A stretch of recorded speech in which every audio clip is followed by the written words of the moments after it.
After what feels like a century of waiting, we finally got the Minato SS Plus weapon into the shop.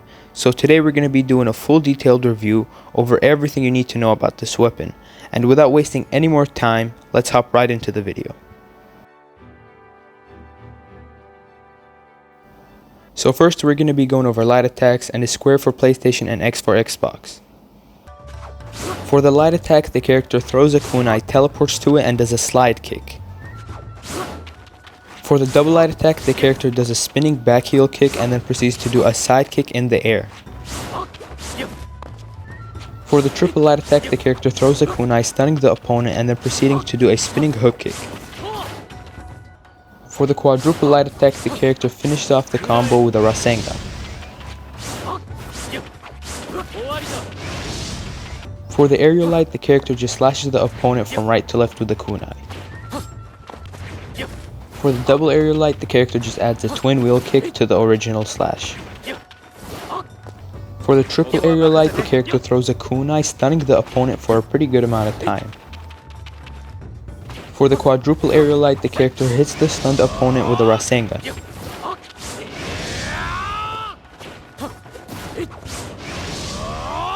Moving on to heavy attacks and is triangle for PlayStation and Y for Xbox. For the first heavy attack, the character throws a kunai, then teleports to it, giving you insane movement. For the double heavy, the character just hits the opponent with a double Rasengan, kinda like the Sage Mode double Rasengan Naruto does.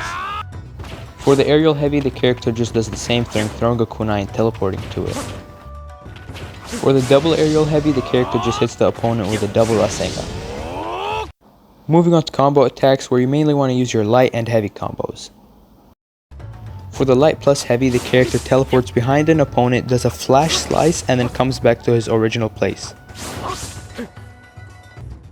For the double light plus heavy, the character just does a couple more hits before doing the same sequence from earlier.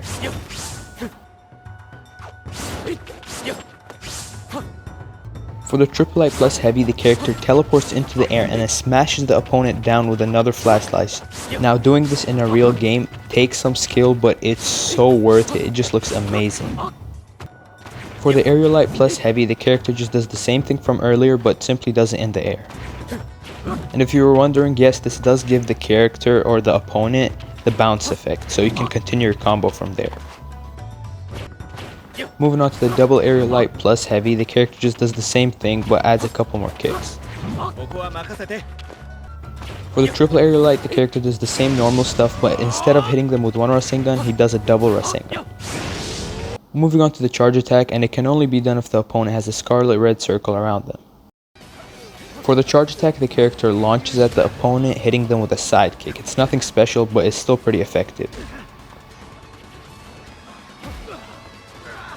And before I rate the weapon, I just wanted to let y'all know that if you have any other weapon you want me to review, just let me know and I got you. As usual, the first category we're going to be going to rank is going to be damage. And the damage on this weapon is really good. I mean, for an attack type, and this weapon is mainly used for speed, but it still does a ton of damage, so I'll give it an 8 out of 10. Moving on to speed, and just as I said earlier, this weapon is insane, especially when it comes to speed. It's really fast and has a ton of these like really quick, fast teleportation attacks. So for that reason, I have to give it a 9 out of 10. And keep in mind, in a flag battle, this will be insane. You could just get the flag and then spam the heavy and then just keep moving.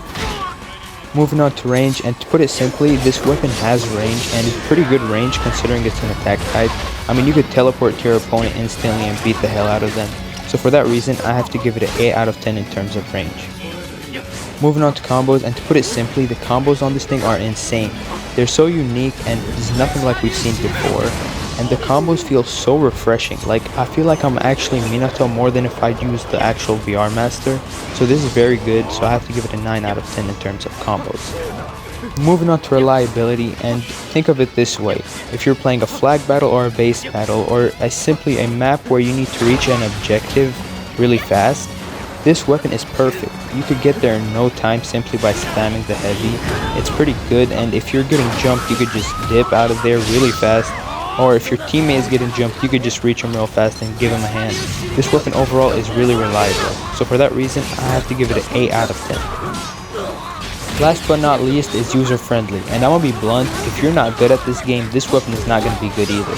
This weapon requires skill to actually be good. You need to know advanced movement and a bunch of other stuff to even like put this weapon to work. And when I first pulled it this morning, I couldn't do nothing with it, to be honest. I didn't know what it was doing, so I had to go in, I had to like check out the movements, I had to like study it real quick, and then it started clicking. So this weapon is not user friendly at all. It's a 3 out of 10 if I'm being generous. And finally, the overall rating of this weapon, drum rolls please, is a 9.5 out of 10. And some of y'all might think this is way too high, some of y'all might think it's justified. Me personally, I think this weapon is all about skill. So if you don't find this weapon good, I just think you need to like practice more or whatever. And if you're wondering, is this weapon going to be a problem in the future? Me personally, I don't think so, simply because it just requires too much skill to actually be broken, like some other weapons like the Kurama Claw, where anyone could just use it and then just keep spamming heavy or whatever and be insane. So I don't think it's that type of weapon. I think it's going to require a bunch of skill. Not many are going to like it, and I kind of expected it. I mean, even in the anime, Minato's like jutsu, I think he was the only one who actually like uses Flying Raijin other than the second Hokage or whatever. A little off topic there, but anyways, yeah, I don't think this is going to be a really big problem. I mean, not a lot of people probably use it. And even if they do nerf it, I don't think my rating will change, simply because it's a weapon that requires skill. Unlike the Kurama Claw, where as soon as they nerfed it, people started freaking out. Anyways, if you want to see some builds with this weapon, just let me know in the comments and I gotcha. See you guys in the next one. Peace out.